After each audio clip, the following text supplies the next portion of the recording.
everyone. Welcome to Tropical Escapes at Home. This is Tom from Cerulean Bay, and we are back for another cool episode.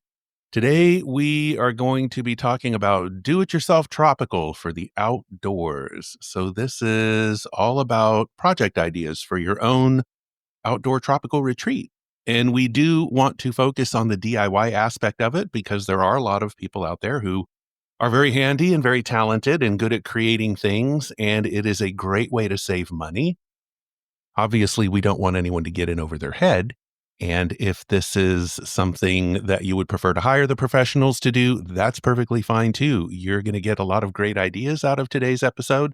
So, whether you want to do it yourself or get those pros in there to help you do it, that is what we're going to talk about today. But we are going to need to break things down into two parts because of the number of things that I do want to share with y'all. As part of this topic's content, I really do need to share some important details about utility easements, even though that's not the most exciting topic on the planet. It is important. I really do feel that y'all should know what's involved with these, especially when you're planning something like your outdoor tropical escape. And I do have some great examples of what not to do with utility easements. So let's just go ahead and call today's episode part one. And we will keep it down to about 30 minutes or so because we do want to be very respectful of your time as always. And then we'll just move on with a second episode about this, a part two. And so having said that, let's get into some great ideas here for creating that tropical retreat outside. I think it just is very applicable to the end of February, which is where we're at here, getting into springtime. This is actually a good time to start thinking about those things because depending on where you live in the country, it can get hot pretty quickly. Here on the Gulf Coast, the weather is a roller coaster. So wintertime can be a good time to start working on these things. Anybody who's familiar with the Gulf Coast, from say Houston all the way over to the west coast of Florida, knows that it can be hot and sunny, it can be cold and windy, and you just have to pick those days. Hopefully you're available on them when the weather is optimal to be working outside. But for people who are maybe in colder parts of the country and you truly do have to wait for spring, now is a good time to plan, that the weather outside has to work with you. And if you don't enjoy being outside, then that's when project work can get rushed or things just don't turn out right. So we really do recommend just waiting until the weather is optimal for you to get out there and start your project. So, one of the things we want to kick off with here is just talking about planning. If you are someone maybe who has a lot of ideas already in mind, we really recommend write those down. Just go ahead and write them down. Try and prioritize them from what maybe is the most important thing to maybe the least important thing. And if you are somebody who really doesn't have a lot of ideas, you just know that, yeah, I really would love something cool and tropical, but I'm just having a hard time imagining anything. That's okay too. So, talking about planning, I think it's very important to be honest with yourself. What is possible, what is not possible, depending on your available space and budget. And as we've mentioned before, as awesome as it would be to create that actual sandy beach, complete with blue waters and palm trees, that is not an option for most people. So, we are going to go after the look and feel of that as much as possible, but, this is something, again, you're gonna have to really take a close look at is those ideas in your head, what can you feasibly do on your own? What will you really need to get professional help with? And then there's the whole idea of budget. If you've just gotta be able to look at budget and again, be honest with yourself there. How much do you wanna spend on this? The last thing you really want to do is start out on a project like this and start going down a path and then find out you're not able to complete it because of lack of funds. Or maybe you've got to pivot and take a cost cutting direction and then the whole thing just doesn't tie together. So we really suggest before you actually start with anything, put those ideas for your planning on paper, look at your budget and really work things out so that you can create a nice map of where you're going to start, how you're going to move along, what you think your estimated costs are going to be, and then you have your end result, that being the goal. And of course, it's always smart to have a few plan Bs or maybe a plan C If you run into any roadblocks or something that turns out to just not be possible, or maybe you just run into some hiccup or a hurdle of some sort, you want to be able to overcome that. You do want to be able to pivot then into a new direction where things do progress, but you end up with a result that is all tied together. Not only will this help you to save a lot of money and a lot of headache, it will also just help you to connect even further with your new space. And for the DIY people out there, I think you probably already have a good sense of what it feels like when you're done, when you were truly involved with the creation of something. It really does mean a lot. I'm not the most handy person out there when it comes to these things. I'm really good at visualizing what I want, but then I've got to get the pros in there to do it. I'm just not that talented with woodwork. I don't have the patience for it, and I know my limitations. And I think that's something that everybody should really determine for themselves. So again, you just don't bite off more than you can chew with this. So let's move on to our next point here. And as you are planning and considering things, obviously that involves taking into account what you have to work with. So it really doesn't matter whether you're in an apartment or a condo with a balcony or a small patio space, or you live in a freestanding home and you've got a big, huge, giant yard. What is the right size for you? That's what you really need to consider, is what is feasible, what is practical, and how much do you really want? You could have a really huge, awesome yard with a pool and an outdoor kitchen and covered patio and all of this, but maybe what you're looking for in terms of a tropical space is just something really small. Maybe just a little part of that, which is just for you, or maybe for you and one other person to hang out in. That is obviously a lot easier to create. It's a lot cheaper to work with. But, if you decide that, "No, I wanna go ahead and do the whole thing," if I do have that large yard, I wanna go ahead and we're gonna re-landscape and we're gonna possibly construct an outdoor kitchen or do all of that. That's fine too. Just consider the right size. For those of you with smaller spaces, with the balconies and the patio spaces, we'll talk about some good ideas for you. Those are very doable spaces. I've seen some pretty cool examples of regular sized balconies that are just these awesome little cozy escapes that people can get to when they're done right, with the right sized seating, right sized tables, potted plants, the use of accent items. You can really turn some small spaces into some pretty cool ones too. So just think about your right size and what is going to really work for you. And then that's what we're going to go ahead and incorporate into your plan.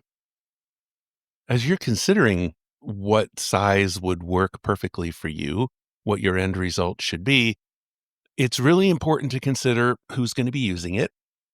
We are very big advocates here of people creating spaces just for themselves, and we definitely don't want to come across as being selfish or exclusionary or anything like that. But, you got to give that some thought.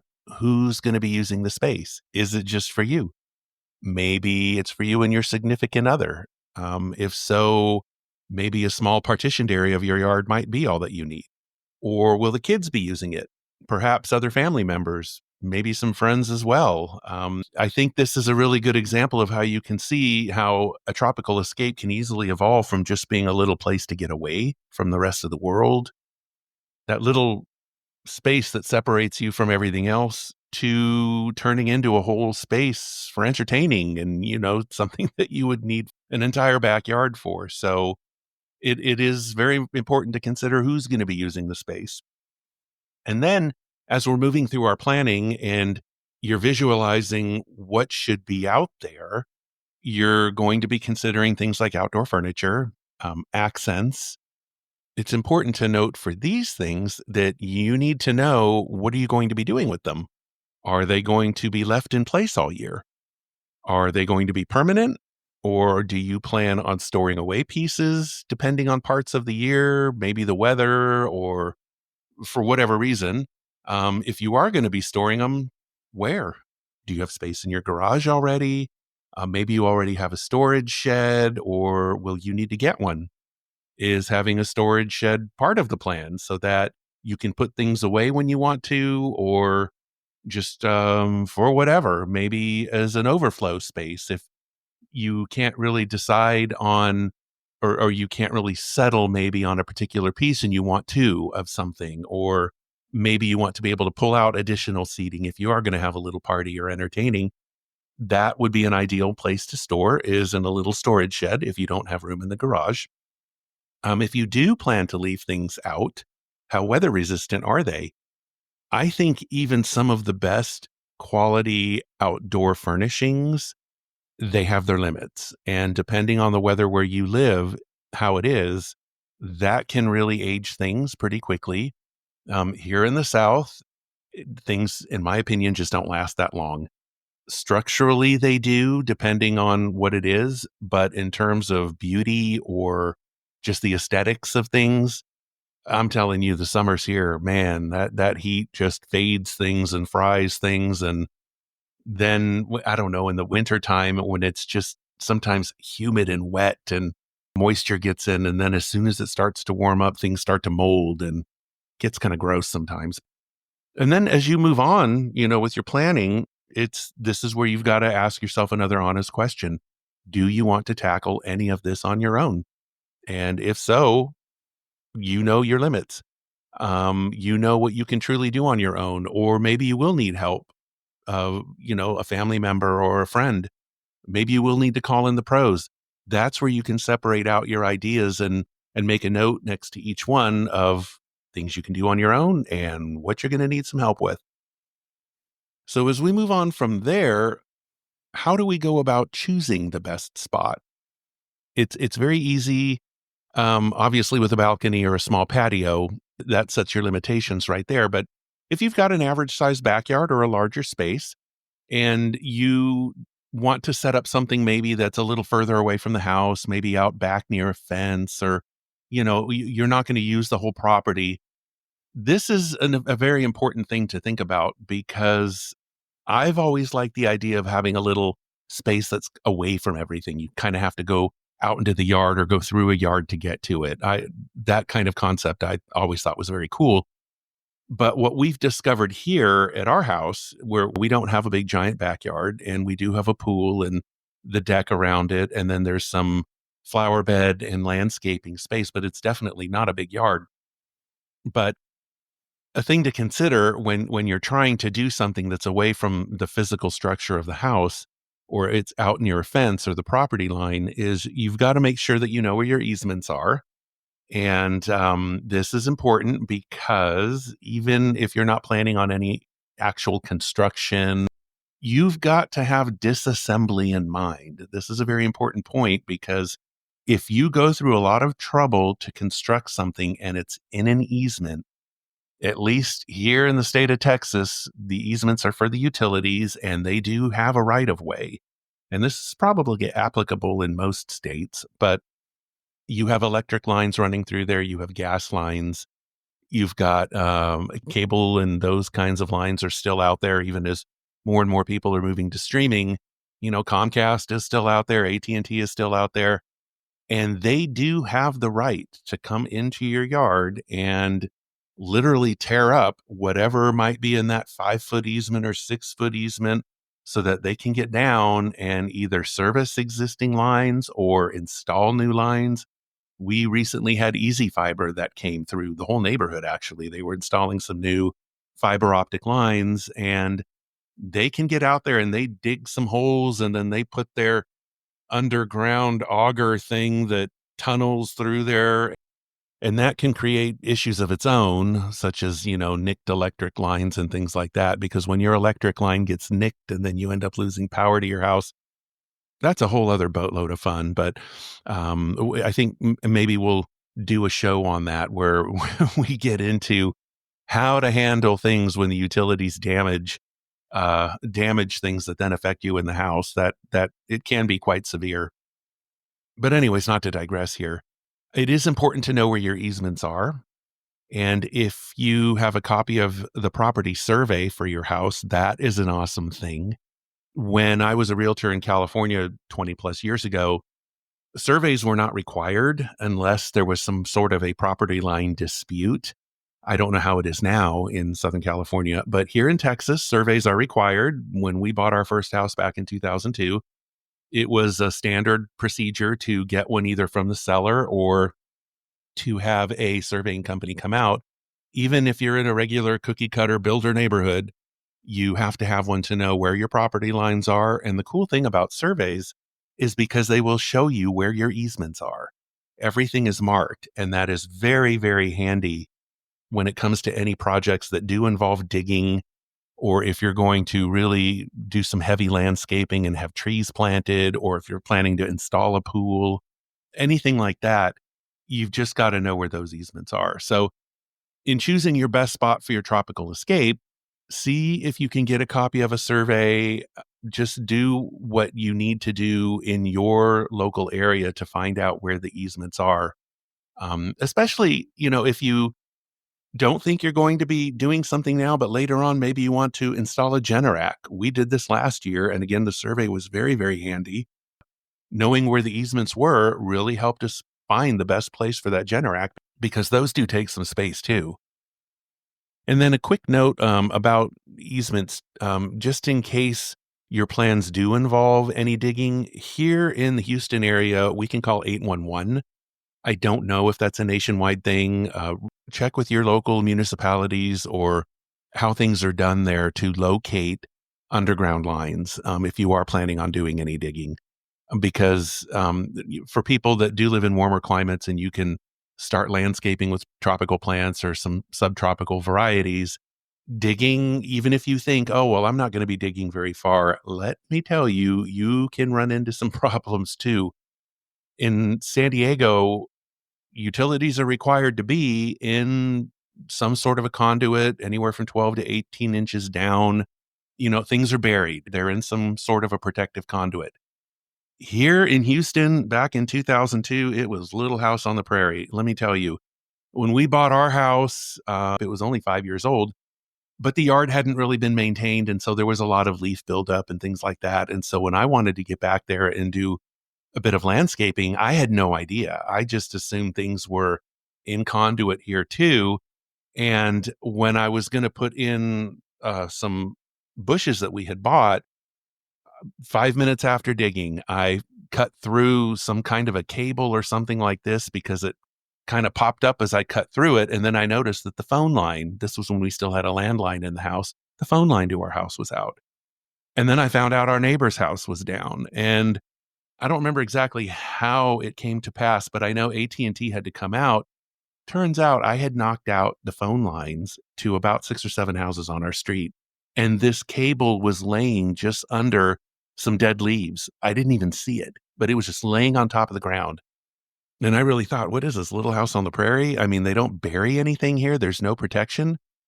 So AT&T came and fixed it, and they were very cool about it, and it didn't cost me anything, but we got the phone service restored. Well, then it was about, 3 or 4 years later, I was just doing some very minor lawn repair behind our garage, which is in an easement. And we had some bamboo growing back there, which I kind of shortened the flower bed back there because it was just a lot to maintain. So I just wanted some regular grass. And I started digging in there to remove some dead grass, and I cut through my neighbor's Comcast line. And then I discovered it's a bright orange cable, was right under the grass. You couldn't see it from the surface, and you could safely mow and edge and do things like that, but it was right under the grass line.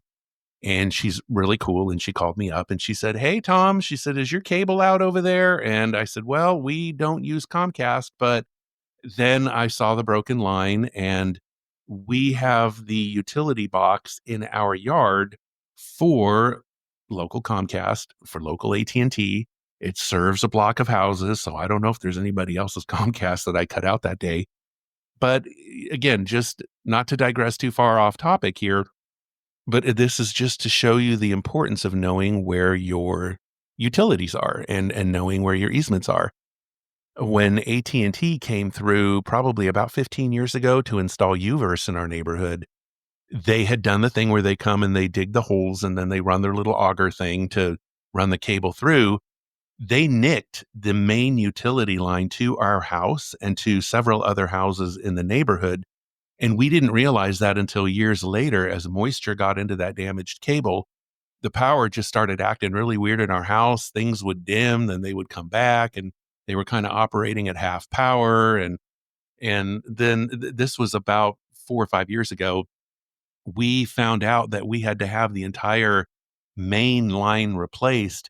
And let me tell you, that is a nightmare to do, especially if you have landscaping and things like palm trees out there. And because you've got to dig this cable up, it's very expensive to have a utility or like an electrician company come out and do this. But we had to do that. And it was several $1,000s to go ahead and, have this new line run.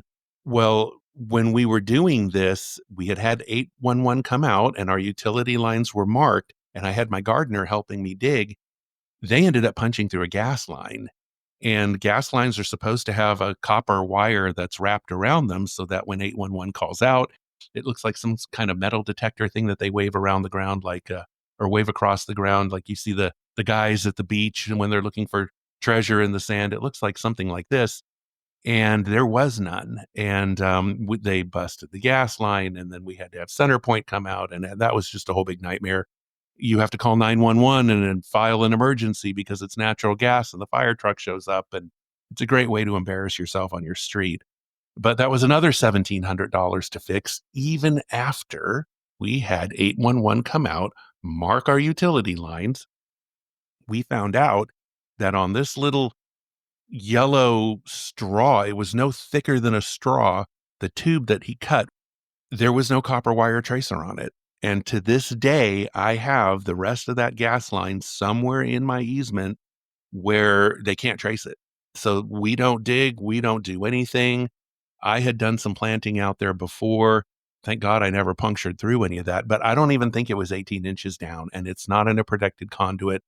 I think it's absolutely insane that neighborhoods were allowed to be built back in the late 90s and early 2000s in the Houston area, and these things are not in a protected conduit. Because when my gardener punched through that, all of my neighbors knew.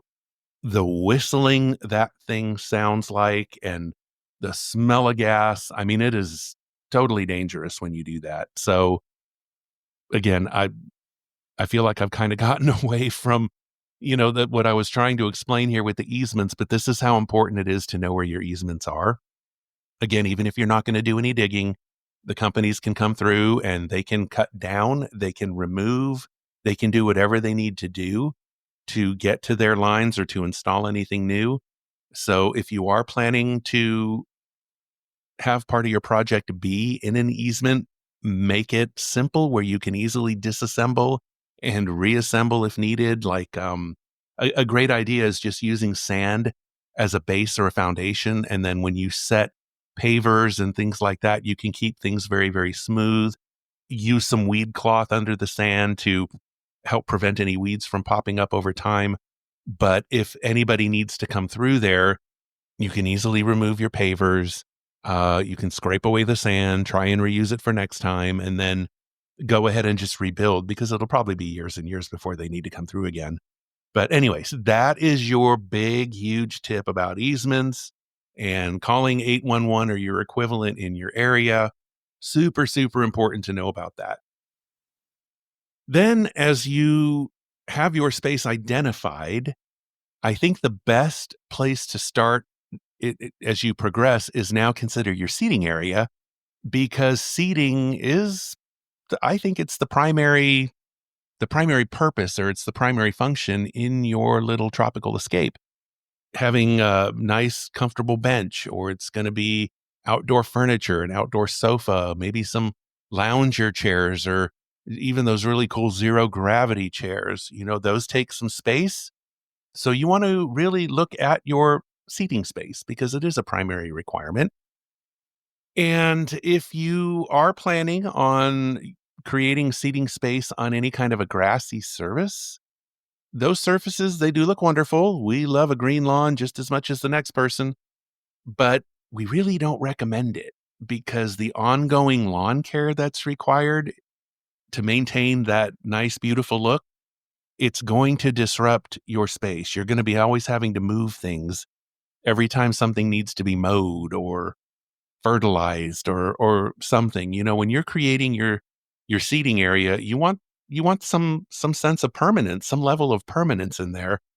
Unless you're planning to do things very temporary where you're taking things apart and you're moving things, but when you're creating that little tropical escape in your yard, yeah, there should be some level of permanence to it so that it's just there whenever you want it. Another thing to know about putting outdoor furniture on grassy spaces is that you just risk killing it. So the grass isn't going to get the light that it needs. You have the risk of weeds sprouting up under there. And again, you're going to have to be moving things every time you need to mow. So we don't really recommend it. If you think grass is one of your requirements and that is part of the look that you really want, consider using artificial turf. Maybe that's an option for you. You can remove that whole section for your space, the living grass that's there, and just put in artificial turf. You can get into bordering spaces, which we'll talk about here in a minute, just how to go ahead and border those so that there's a nice defining edge and it looks nice. But before we get to that, we do want to mention that it's important to know about drainage. If you're going to be using any existing flower bed space, maybe that you aren't crazy about anymore, or that you just don't use, those spaces are usually pretty safe drainage wise because if things were growing there well before, then water wasn't ponding or it just wasn't constantly saturated, which would kill your plants. But if you don't know that, you're not sure about the drainage or, or the grassy area that you plan to use, after you've designed the shape that you want and you've removed any existing plants and you removed existing grass and you've got everything level, it's just flat. The ground is just nice and it's in the shape that you want. You got to know about the drainage. What I really recommend doing, unless it happens to rain a lot when you're going to do this, where you have nature helping you out, is just really thoroughly wetting the whole area with a hose and just seeing how fast it drains out. Because if you're in an area where it can rain a lot, like Houston, which can be a big mud pit, places in your yard will flood. There are areas where sometimes where it seems no matter what you do, ponding happens. Water just does not drain out quickly. So really know the drainage of your space because obviously when it rains, you just don't want any water collecting there. Another tip for you is sprinkler systems. If you have a built-in one already, give this some careful thought too. Do you want your space getting wet every time it comes on? Will it dry out quickly or will this create any ponding issues? Do you need to modify it to redirect water so it doesn't spray your space? Even outdoor furniture, good quality outdoor furniture, many times it doesn't hold up well when it's repeatedly getting wet. Even if structurally things remain fine, it will discolor. You don't want discoloration on nice pieces of furniture or anything else that you have out there, especially if the water in your area is hard, you have a high mineral content, then you're going to get that whitish look that builds up. So, yes, check out your existing sprinkler system if you have one. Consider making any modifications to it to redirect water or relocate any sprinkler heads because, yeah, you don't want things getting repeatedly wet if it's going to create damage. So, once you have the ground smooth and level and it's dried out after testing it for drainage, this is where we really suggest just keeping things simple and getting heavy duty plastic flower bed edging. It comes in big rolls like at Home Depot or Lowe's. It's a good border for keeping grass out and keeping gravel or sand or rocks or whatever medium you might be using in your space, just keeping the two separate. If you don't like the idea of the plastic flower bed edging, then use some bricks or some other form of pre-cut stone. There's a lot of great edgings out there that are made of stone. And that's a great way to create some necessary borders. So after you've done that, that's when I would go ahead and put down a really, really good heavy layer of weed cloth. Weed cloth is great because it still allows for drainage after it rains, but it does exactly what it says. It keeps the weeds out. Over time, it does deteriorate, it does degrade, and you'll know this when you start seeing the random weed popping up here and there. And that can kind of turn into another project on its own if now you've got to remove your gravel, your sand, your whatever your medium is there to reinstall new weed cloth. But you're talking years out. If you've put quality a good quality cloth down and a good amount of it, you should be good for quite some time. But put that weed cloth down, lay it flat. Now you're ready to add your hardscape. This is your small gravel, your pea gravel, sand. If you want to use pavers, just think of the type of surface that you want to have there, and then the stability of it depending on what other pieces you're going to be adding. If you're creating just a very simple sitting space, just a small bench with a small table, obviously that's super easy. When you start getting into things of more outdoor living room furniture, or you start getting more involved and maybe a little more complex in your design here, you want to be sure that whatever mediums you're using will stand up to that, so that furniture pieces aren't shifting. They're not sinking into it. Things are going to remain stable even when they get wet with the rain. So you want to consider your hardscape and any pavers and things that you're going to use, unless you're pouring a concrete slab. You want to make sure that things don't shift and you start having things moving around. But once you've done this and you've got your foundation in place there, now you've got a perfect blank slate. This is where you can use your imagination for how little or how much of a personal getaway that you want to create. I do want to make a quick note about slopes and hillsides. If you live in an area where you have slopes and hillsides, I think they're awesome because they do present great opportunities for terraced spaces, raised areas, but it gets expensive. When you start getting into terracing, retaining walls, this kind of thing, it's a lot of work and it can be a lot of money if it's not something that you're able to do on your own. We really do consider that you give this careful thought. I have a good friend that ran into this back in San Diego. He thought he was very good with doing things outdoor, but he thought he could tackle the retaining walls that he would need. He had some good flat areas in his yard, but he already had a pool and an outdoor kitchen, and he wanted to install, some nice patio seating kind of up on the slope that they had. And the retaining walls were it turned out to be impossible for him to do. The ground was just so hard. There was a lot of rock. And then there's the amount of dirt that you have, the amount of dirt and rock. Where do you put it? As you're digging things out to create a cinder block wall, it creates a lot of earth that needs to be moved. And if you don't have the space to repurpose it somewhere else, now you're looking at getting it hauled away. Then there's just ensuring that any leveled areas that you made are stable. You definitely need stability so that things don't start to slide. We don't want anybody running into landslides in their backyard. You've done all this carving and flattening, and then it rains, and now you've got mudslides, and you just have to really know what you're doing with slopes. When I was a realtor, I did a lot of listings, and there were some really cool things that I did come across. But just to throw this out as a quick example, if you know what you're doing and you can do it yourself, or you have the budget to hire somebody, you can really do a lot with some slopes, especially when your usable yard space is very small.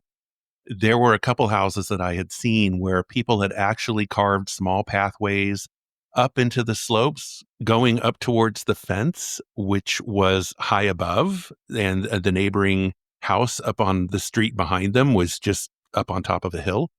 But they were able to just put in some small pathways, and they even had some small stairways and some flat areas that were big enough to put in a bistro set, or maybe an outdoor sofa with a side table and maybe an additional chair or two. They were able to create these spaces up on the hill, which were very, very safe, very, very cool. They were even able to put up some potted plants and things like that, just to make some little nooks and hidden little spaces that you could get away up there. And one house actually, they had one area of the slope where they had made it just a vertical drop, and they had an in-ground jacuzzi or hot tub.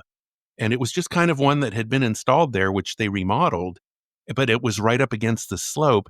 And so they expanded the size of the jacuzzi, and now they had really cool boulders and things that were set um, into some concrete. It was safely done where they were set into some concrete against this slope, and they had piped some water to create a water feature up into the rock so that when you turned on what normally you would turn on, like for a fountain or a waterfall, it would run down the rocks and into the jacuzzi. It was very, very cool. And they had these tropical plants in these little ledges and nooks in this thing. And they had put like a pergola cover above it. So you had some protection from the sun. And you can really, really get creative if you've got slopes and hillsides and you've got the means to do it. You can create some pretty cool looking tropical features with this. So, yeah, we highly encourage it. If it's doable and you've got the budget, boy, turn those slopes into something usable. Visually, they're just awesome. Very, very cool to look at. So, I think that pretty much covers the site preparation info that you need for your outdoor tropical escape. Now is a good time to just really collect your thoughts and ideas about what you'd like to have, what your available budget is, and what your available space is like. Look at what's doable, what will work and what won't work. Whether you have a flat site or, you've got slopes and hillsides to work with, just give that all some careful thought. And I think this is where we'll go ahead and just end for the day. We'll pick up in part 2 in our next episode. So until then, check us out at ceruleanbay.com and on Patreon. We really do appreciate your support. We thank you so much for your time spent with us today. It really does mean a lot. So until next time, take care. Bye-bye.